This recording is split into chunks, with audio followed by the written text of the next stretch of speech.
धार्मिक स्थल या अपराध का अड्डा बन चुका है खाटू धाम। हर रोज हो रही इन अपराधों का जिम्मेदार कौन? इन वारदातों से बचने में हम क्या सहायता कर सकते हैं, आज इसी टॉपिक पर चर्चा करेंगे। आप लोगों ने देखा हुआ एक मुद्दा बड़ा हाईलाइट हुआ कि कुछ दुकानदारों ने किन्हीं प्रेमियों पर लाठी डंडे बरसाए। दूसरा मुद्दा आया कि रिंगस में किसी की गाड़ी के शीशे तोड़ दिए गए, जानलेवा हमला किया गया। एक और मामला सामने आया, जौनपुर के प्रयागराज के आसपास के कुछ प्रेमी थे, 3 लोग थे शायद वो। उन्होंने किसी ऑटो से बात की कि हमें रिंगस से खाटू जाना है, बात हुई 200 रुपये में। जब खाटू धाम में उतरे 500 रुपये दिए कि 300 वापस दे दो, तो उसने नहीं दिए। कहा कि हमारी तो 500 में ही बात हुई थी, हम वापस नहीं देंगे। कहा सुनी हुई तो ड्राइवर ने कहा कि हम यहाँ के लोकल हैं, हम लोगों को बुला लेंगे और आपकी पिटाई कर देंगे। वो बेचारे कुछ नहीं बोल पाए। उन्होंने उस ऑटो के नंबरों का फ़ोटो ले लिया और वो उन्होंने पुलिस प्रशासन को दे दिया। अब आगे की कार्रवाई जो भी होगी वो प्रशासन अपने आप देख लेगा। एक मामला ये भी सामने आया कि कोई महिला अपने पति और बच्चे के साथ थी। बच्चे की उम्र यही कोई 2.5-3 वर्ष के आसपास की थी। तो ऑटो वाले ने उससे भी किराया मांग लिया। महिला ने कहा कि ये बच्चे को तो हम गोद में बैठा के लेके आए और वैसे भी इतनी उम्र के बच्चे को किराया नहीं लगता, लेकिन उन्होंने उनके साथ ज़बरदस्ती करने की कोशिश की। यहाँ तक कि सुनने में आया कि थप्पड़ भी मारा गया है। तो हर रोज़ जो ये चीज़ें हो रही हैं, इनसे निपटा कैसे जाए? यहाँ मैं किसी प्रकार का ज्ञान देने के लिए, उपदेश देने के लिए नहीं आया हूँ या कोई फैसला सुनाने नहीं आया हूँ। ये काम प्रशासन का है, बाबा का है अपने आप। लेकिन एक अपील करने आया हूँ उन सभी श्याम प्रेमियों से जो इसको अपना सर्वस्व मान बैठे हैं। तो केवल वही प्रेमी वीडियो में आगे चलना। उसके साथ साथ हो सकता है कुछ लोगों को ये वीडियो बहुत ही बुरी लगे, तो कुछ भी उल्टा सीधा कमेंट करने से पहले एक बार इस वीडियो को कंप्लीट जरूर देखना, ताकि आप कोई भी उल्टा सीधा कमेंट करने से पहले 1000 बार सोच सको। ऐसे में हो क्या रखा है, एकादशी द्वादशी, 2 एकादशी आती, 2 द्वादशी, 4 दिन। उसके साथ शनिवार रविवार, इस दिन खाटू धाम में हद से ज़्यादा भीड़ रहती है। अब कुछ ऐसा सवाल है जो मैं आप लोगों से पूछना जा रहा हूं, और उस सवाल का जवाब आप लोगों के अलावा और दूसरा कोई नहीं दे सकता। कौन से सवाल है? एक बात बताइए, क्या एकादशी द्वादशी को जाना जरूरी है? क्या शनिवार रविवार को जाना जरूरी है? क्या आज तक आपने जो प्रसाद खरीदा, चाहे 5 का चाहे 50 का, कोई इत्र खरीदा, कोई गुलाब खरीदा, क्या वो बाबा के दरबार में आप लोगों ने चढ़ाया है कभी? क्या वो अंदर तक आपने अपने हाथों से बाबा को समर्पित किया है? क्या बाबा ने उस चीज़ को स्वीकार किया है? क्या बाबा के पास वो चीज़ पहुंची है? इसका जवाब कोई बाहरी व्यक्ति नहीं दे सकता, स्वयं आप दे सकते हो। अब एक भी कोई व्यक्ति ऐसा है जो तोरण द्वार के ऊपर खड़ा हुआ हो, खड़ा होकर बाबा से बोला, बाबा नाम पता ये है, गांव ये है, गोत्र ये है, यहाँ से आया हूँ, आज से पहले मैंने जिन लोगों का दिल दुखाया है मैं उनको माफ़ करता हूँ, जिन लोगों ने मेरा दिल दुखाया है मैं उनको माफ़ करता हूँ, और किसी कारण मुझसे कोई गलती हुई है तो वो भी मुझे माफ़ कर दें। आज अभी इसी समय मैं उस दरवाजे पर खड़ा हूँ जिसको पार करने के लिए देवी देवता तरसते हैं, उनको मौका नहीं मिलता, और मैं यहाँ आया नहीं हूँ, मुझे बुलाया गया है बाबा कृपा करके। आज इस दरवाजे के इस पार मेरी गरीबी, दरिद्रता, मूर्खता, अज्ञानता, काम, क्रोध, लोभ, मोह, अहंकार जैसे मेरे दुर्गुण यही रख दे, और जैसे ही मैं दायां पाँव आगे बढ़ा के तेरी तरफ आऊं, मुझे अंगीकार कर ले, स्वीकार कर ले। क्या एक ने भी ये बात कही है? जिस दरवाजे को पार करने के लिए देवी देवता तरसते हैं, उस दरवाजे पर खड़े होकर हम क्या करते हैं? इंस्टा की रील बनाते हैं भाई, गाड़ियों के ऊपर चढ़े हुए हैं। कुछ ऐसे महामूर्ख हैं तोरण द्वार पर ही चढ़ गए। कुछ ऐसे लोग हैं, देखा वहाँ झूले लगे हुए हैं गोल गोल घूमने वाले, हाँ ये तो वही है इंस्टाग्राम की रील वाला, चलो रील बनवा। नहीं भाई, ये काम करो, लेकिन गए किस काम के लिए हो? बाबा के दर्शनों के लिए। क्या वहाँ खड़े होकर पहले बाबा को ये बात बोली, पहले दर्शन करके आए?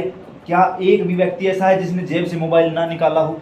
पहले अच्छी तरह से दर्शन करो, उसके बाद लगे कि अब वीडियो बनानी है, दोबारा लाइन में लग के दोबारा वीडियो बना लो, चलो कोई बात नहीं। फिर तोरण द्वार पर वापसी में भी आप वीडियो बना सकते हो यार, कम से कम पहले जिस चीज़ के लिए आए हो वो जरूरी है। यहाँ पर एक बात का विशेष ध्यान रखना भाई, जो लोग वीवीआईपी दर्शन करते हैं, महंगी महंगी गाड़ियों से जाते हैं, महंगे महंगे होटलों में रुकते हैं, उनको आपसे कोई लेना देना नहीं है। ना तो वो आपके लिए खड़े होंगे, ना उनके ऊपर कोई लाठी डंडा बरसाया जाएगा, ना उनके खिलाफ कोई एफआईआर वगैरह होगी। क्यों? क्योंकि उनकी दुनिया एक प्रकार से अलग है, वो आप लोगों की भीड़ में शामिल नहीं है। तो इस समय हमें ध्यान देना होगा कि हम किसके साथ जा रहे हैं और हमारे साथ कौन जा रहा है, ये चीज़ मोस्ट इम्पोर्टेंट है। इन सब चीज़ों से बचने का थोड़ा सा एक तरीका होता है। कौन सा तरीका? कि क्या ज़रूरी है कि हम शनिवार रविवार को वहाँ जाएंगे, क्योंकि मैंने अपनी आंखों से देखा शनिवार रविवार को मोस्टली फैमिली जाती है। क्या करते हैं, छोटे छोटे बच्चों को लेके वाटर पार्क में जाएंगे, तोरण द्वार पर वीडियो बनाएंगे, रील बनाएंगे, नाचेंगे गाएंगे। और मेरे जैसे 2 कौड़ी के इंस्टाग्राम के लोगों ने वहाँ धंधा बना लिया इस चीज़ को, उनको पैसे मिलते हैं। अब मैं यहाँ से कोई भजन लॉन्च करूँगा, कोई लड़की या कोई लड़का जो वायरल है उसको पैसे दूंगा, ये ले भाई 2000 रुपये रील बना दे, वो वहाँ जाके रील बनाएगा, उसका व्यापार है, वो बनाएगा और उसको करना भी चाहिए क्योंकि व्यापार है। हो सकता है उसने आपसे पहले दर्शन किए हों, बाद में रील बनाई हो, जो भी है उसका व्यापार है, ये आपका नहीं है, ये उसका व्यापार है, ये बात याद रखना। वहां पर जो इंस्टाग्राम रील के लिए 20-20 रुपए लेते हैं वो उनका व्यापार है, वो करेंगे भाई। जो दुकानदार बैठे हैं वो व्यापारी हैं, वो व्यापार करने के लिए बैठे, वो व्यापार करेंगे। लेकिन भाई उन लोगों से भी प्रार्थना करना चाहता हूं कि एक बार थोड़े से इस व्यापार को पीछे रख के कम से कम धार्मिक आस्था का भी ध्यान रखो। जाना है ऐसे समय में जाओ जिस समय भीड़ ना हो, एकादशी, द्वादशी, अमावस्या और शनिवार रविवार को मत जाओ, भीड़ नहीं मिलेगी, आराम से दर्शन होंगे। जाना बिल्कुल सुबह सुबह जाओ, सुबह 5:15 बजे जो आरती होती है उस आरती में शामिल हो, भीड़ नहीं मिलेगी, अच्छे से दर्शन होंगे, कोई धक्के नहीं देगा। जब जा रहे हो 4-5 लोग इकट्ठे होके जाओ, रिंगस पहुंचे, हमें ऑटो करना है, गाड़ी करनी, जो भी करनी, वीडियो बनाओ, हाँ भाई नाम क्या है, ये नाम है भाई, हम इतने लोग हैं कि क्या चार्ज लोगे।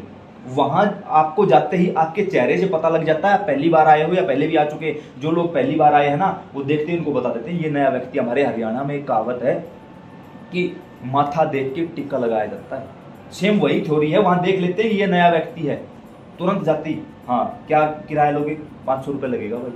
अरे किराया सिर्फ 20 रुपये लगेगा, 500 रुपये क्यों लगेगा, क्योंकि आप नए हो, उससे बात करो। हम इतने लोग हैं, 4-5 लोग हैं, खाटू जाना है, कोई भी समय हो खाटू जाना है, बताओ क्या चार्ज लोगे, वीडियो बनाओ इस चीज़ की, 500 रुपये। अरे 500 क्यों, पिछली बार तो हम 200, चाहे पहली बार गए हो झूठ बोल दो सामने वाले के, तुरंत भाई हम तो हर बार 200 में जाते, तू 500 कैसे लेगा। अरे ठीक है 200 दे देना, बैठ जाओ, बैठ जाना, उसी में वीडियो बना लेना। उतरने से पहले फिर ये ले भाई 200 में बात हुई थी, पकड़, पैसे वापस दे, चलो भाई, सेफ रहोगे, कोई भी दुर्घटना आपके साथ नहीं होगी।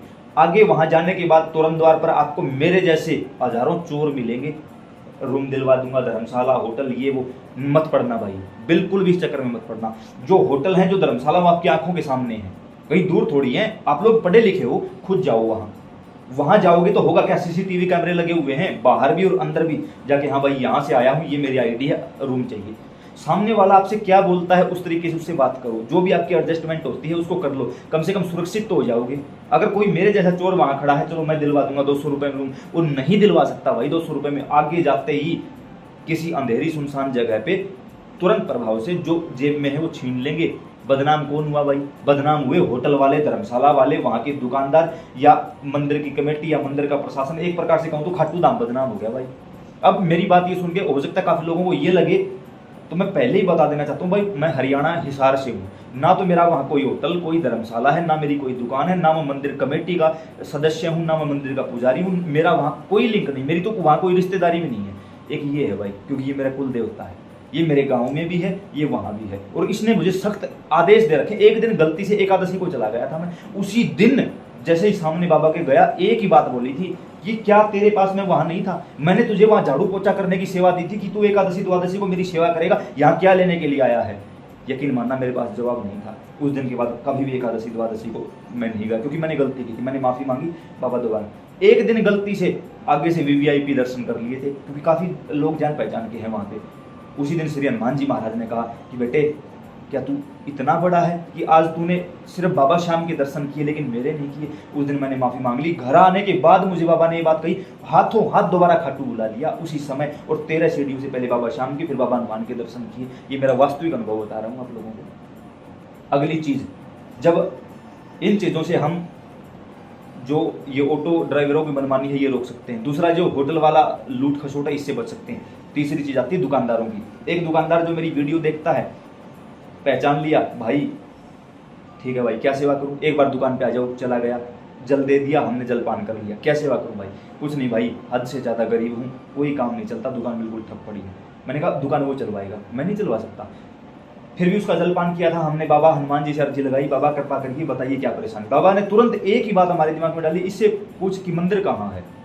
हमने पूछा दुकान का मंदिर, तो छोटे से कोने में। जाके देखता हूँ वहां पर एक माता लक्ष्मी की फोटो रखी हुई। क्यों भाई, पहली बात तो अकेली लक्ष्मी कहीं भी आती जाती नहीं, वो एक पतिव्रता स्त्री है, वो कहीं भी अकेली आती जाती नहीं है। लक्ष्मी नारायण जोड़े में चलते हैं। लक्ष्मी नारायण चलते हैं तो पक्षीराज गरुड़ उनका वाहन है, धन धान्य की वर्षा करते हैं। अकेली लक्ष्मी का वाहन है उल्लू, वो उल्लू पे बैठ के आती है, उल्लू बना के चली जाती है।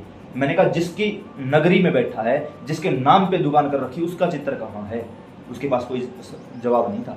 मेरे पास उसी समय हाथों में बाबा श्याम बाबा हनुमान की एक प्रतिमा थी इकट्ठी, वो हमने विराजमान करवा दी। बाबा इससे गलती हुई, माफ करो।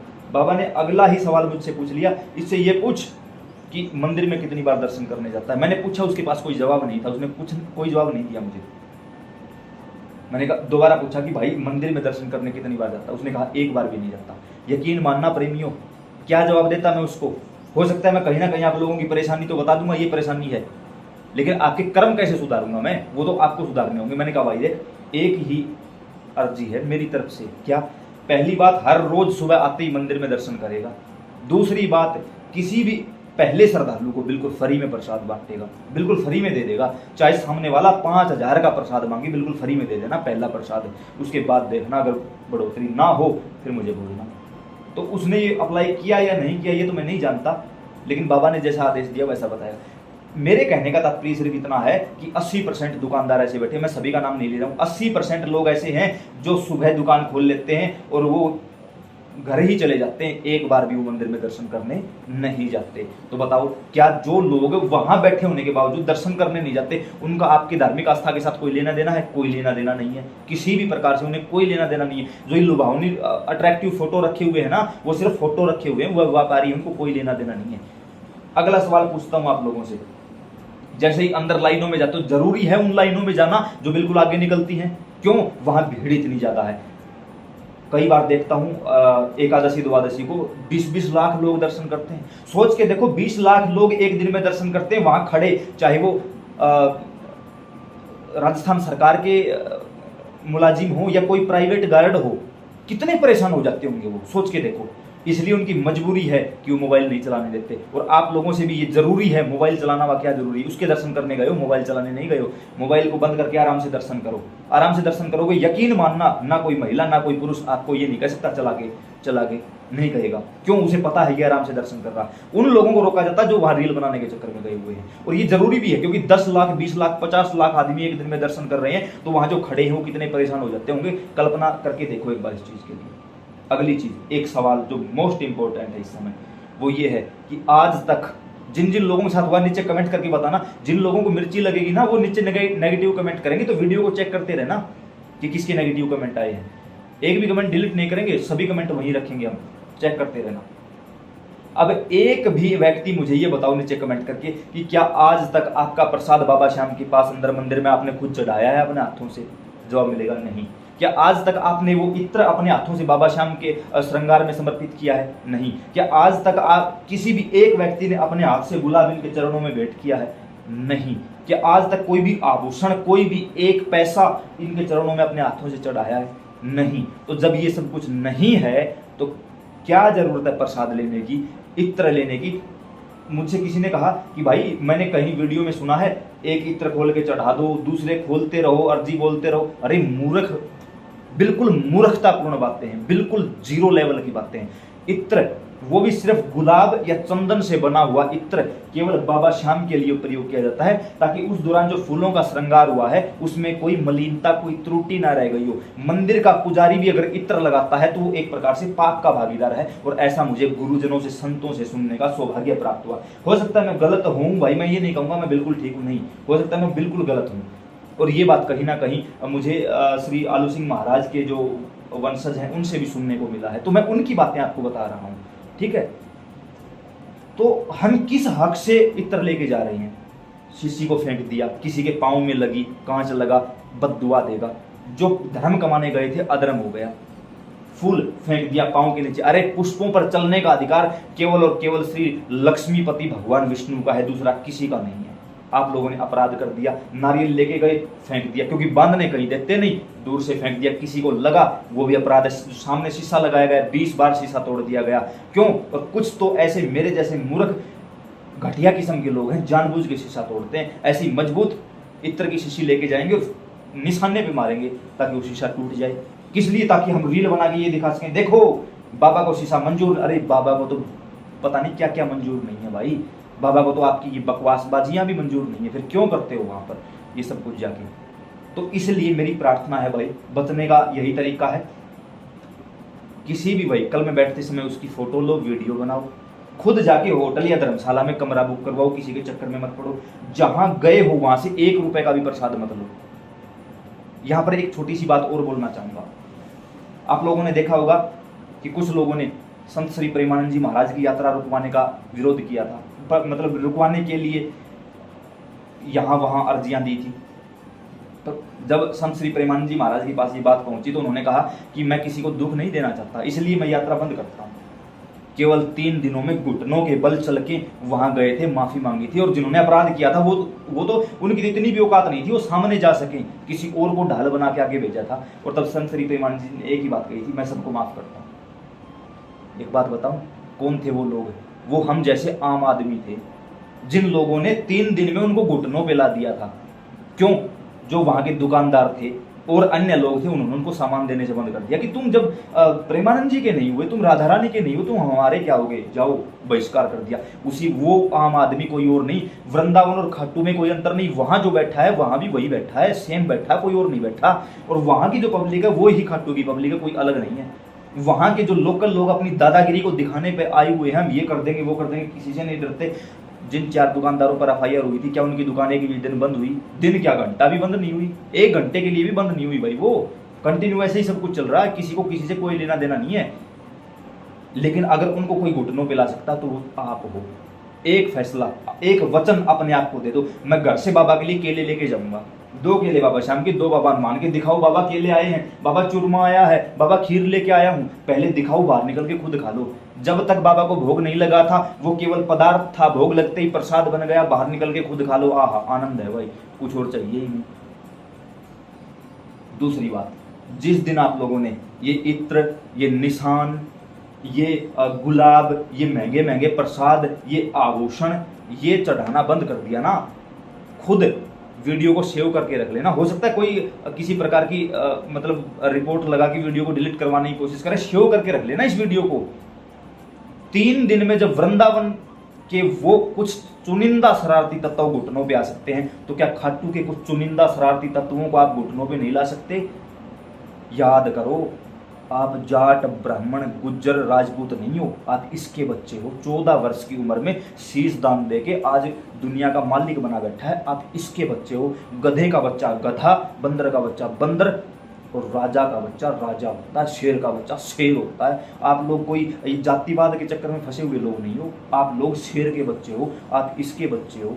ये पिता है, ये दादा है, ठीक है। तो एक बार पूरा श्याम परिवार एकत्रित होकर इन सब लोगों से लड़ाई नहीं करनी, किसी से भी, किसी से भी नहीं। कोई थप्पड़ भी मार दे, जय श्री श्याम भाई, कोई पुलिस वाला कुछ बोल दे, जय श्री श्याम भाई, कोई प्राइवेट गार्ड कुछ बोल दे, जय श्री श्याम भाई, कोई धक्के मार दे, जय श्री श्याम भाई, कुछ नहीं, रिप्लाई ही नहीं देना, मौन हो जाओ।